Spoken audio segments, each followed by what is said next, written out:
Tragedy हुई है, सरकारी ऑफिसर हैं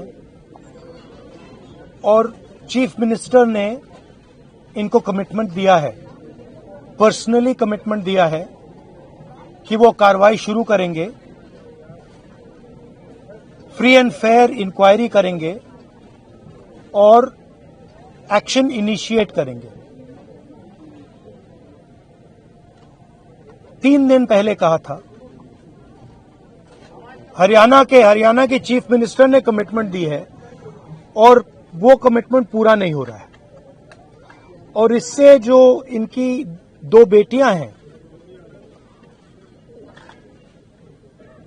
मां पर बट स्पेशली बेटियों पर जिन्होंने अपने पापा को खोया है, उन पर बहुत प्रेशर, बहुत दबाव, डिस्टर्बेंस हो रही है। दलित कपल है और ये बिल्कुल क्लियर है कि 10-15 दिन से नहीं, 6-7 मतलब सालों से सिस्टमैटिक डिस्क्रिमिनेशन हो रहा है। इस अफसर को डिमोरलाइज करने के लिए, करियर डैमेज करने के लिए, रेप्यूटेशन डैमेज करने के लिए सिस्टमैटिकली दूसरे अफसर काम कर रहे थे। तो ये सिर्फ एक परिवार का मामला नहीं है, देश में करोड़ों दलित भाई बहन हैं, उनको गलत मैसेज जा रहा है। क्या मैसेज जा रहा है? कि आप कितने भी सक्सेसफुल हो, कितने भी इंटेलिजेंट हो, कितने भी कैपेबल हो, अगर आप दलित हो, आपको दबाया जा सकता है, आपको कुचला जा सकता है, आपको फेंका जा सकता है, और यह हमारे लिए एक्सेप्टेबल नहीं है। तो मेरा मैसेज है as LOP to prime minister of India, to chief minister of Haryana, आपने इन 2 बेटियों को जो कमिटमेंट दिया है, इसको आप पूरा कीजिए, और जो इनका फ्यूनरल है, पापा का फ्यूनरल है, उसको होने दीजिए और ये तमाशा आप बंद करिए। तो ये क्लियर मैसेज मैं प्रधानमंत्री को देना चाहता हूं, हरियाणा के चीफ मिनिस्टर को देना चाहता हूं कि एक्शन लीजिए, ऑफिसर्स पे कार्रवाई कीजिए और इस परिवार पर जो प्रेशर है उसको हटाइए। डीजीपी को हटा दिया गया है।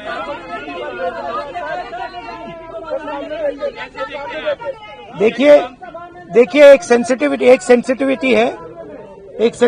है, ये एक सर्विंग ऑफिसर है, तो ये एक सर्विंग ऑफिसर है। आप समझते हो, देश समझता है कि इन पे कैसे प्रेशर्स आ सकते हैं। कार्रवाई होनी चाहिए और इमीडिएटली इन अफसरों पर एक्शन होना चाहिए।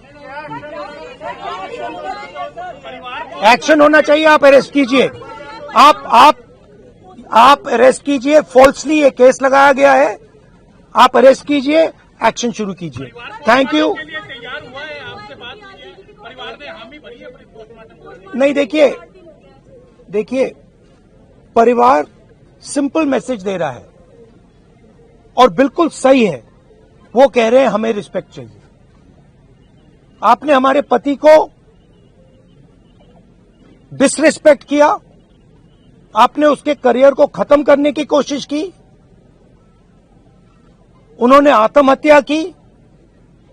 मरने के बाद रिस्पेक्ट दीजिए, और अगर आप रिस्पेक्ट नहीं देंगे तो वो हमारे लिए एक्सेप्टेबल नहीं है, ये कहा है। और ये एक सेकंड बोलने दीजिए मुझे। और ये बिल्कुल सही है 100% सही है। और ये सिर्फ एक परिवार की रिस्पेक्ट की बात नहीं है, हिंदुस्तान के हर दलित भाई बहन की रिस्पेक्ट की बात है। तो मैं फिर से कह रहा हूं, प्रधानमंत्री से कह रहा हूं, चीफ मिनिस्टर से कह रहा हूं, जल्दी से जल्दी आप कार्रवाई कीजिए। Thank you. देखिए, राहुल जी के आने का प्रेशर ही नजर आ रहा है जो उन्हें छुट्टी पर भेजा गया, वरना इतने दिन से क्यों नहीं भेजा। लेकिन ये अपने आप में एक्शन नहीं है छुट्टी पर भेजना, और इवन जो एसपी को किया, एसपी को ट्रांसफर किया, ये अपने आप में एक्शन नहीं है। और ये सब समझते हैं, सारा समाज समझता है और सभी लोगों को मालूम है। उनकी वाइफ खुद IAS अफसर हैं, सबको मालूम है कि ये सब दिखावा हो रहा है, तो इंसाफ तो दिखाना भी पड़ेगा ना। आपको लगता है कि अब फैमिली इस चीज के बाद रेडी होगी, क्योंकि 8 दिन हो गए पोस्टमार्टम भी नहीं हुआ, आगे इन्वेस्टिगेशन भी बहुत हैम्पर हो गया है पुलिस के द्वारा। सब कुछ हो रहा है क्योंकि ये सरकार की मंशा ही नहीं है। कोई यूटी पर डाल देते हैं, कोई हरियाणा को जो अपनी एक्शन करनी चाहिए, हरियाणा सरकार वो नहीं कर रही। आखिर में तो ऊपर भी नीचे भी इन्हीं की सरकार है, भाजपा की सरकार। तो एक्शन में ये देरी और ये मिक्सअप क्यों हो रहा है। और परिवार को, जब तक परिवार इनकी एक्शन से संतुष्ट नहीं होगा, तब तक ये ऐसा क्यों चला रखा है। और जैसा राहुल जी ने कहा कि ये जो घुमाने वाली बात चल रही है, ये तो ऐसे बात बनेगी नहीं। काफी सवाल है मैम, हमेशा कांग्रेस जो है वो दलितों के मुद्दा उठाई है, चाहे वो पार्लियामेंट हो, क्या लगता है ये मुद्दा भी आगे चल के अपनी संसद में सवाल उठेंगे, ये बातें बिल्कुल उठेंगे। ये ऐसा सवाल है जो सारे देश में भी बल्कि विदेशों में भी इसकी गूंज उठ चुकी है। तो ये तो सवाल उठाने वाला है और प्रायोरिटी पर संसद जब हमारा सेशन होगा तब इसको उठाने का हमारी ओर से पूरा प्रयास होगा। Thank you.